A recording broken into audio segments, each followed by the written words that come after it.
മൂന്നിയൂർ വാർത്തയിലേക്ക് സ്വാഗതം. Mobile recharge നിരക്കുകൾ വീണ്ടും ഉയരുന്നു. പുതുക്കിയ നിരക്കുകൾ പുറത്തുവിട്ടു.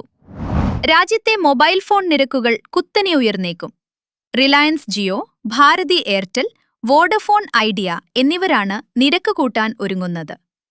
അടുത്ത 4 മാസത്തിനുള്ളിൽ വർധന ഉണ്ടാവുമെന്ന് സെൻട്രൂം റിപ്പോർട്ടിൽ പറയുന്നു. പരമാവധി 15% വർധന നിരക്കിലുണ്ടാവും. 28 ദിവസത്തെ പ്ലാനിന് നിലവിൽ 349 രൂപയാണ് നൽകുന്നതെങ്കിൽ അത് 389 രൂപയായി ഉയരും. 899 രൂപയുടെ പാക്കിന് 1007 രൂപയായും 3599 രൂപയുടെ പാക്കിന് 4031 രൂപയും നൽകേണ്ടിവരും.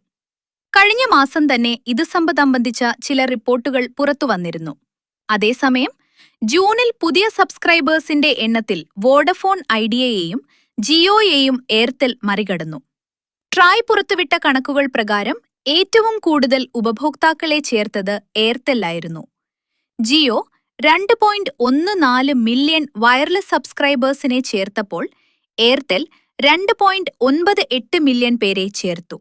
ഡാബറിന് 198.82 മില്യൺ പേരെയാണ് ചേർക്കാൻ കഴിഞ്ഞത്. കൂടുതൽ വാർത്തകൾക്കായി ഫോളോ ചെയ്യൂ.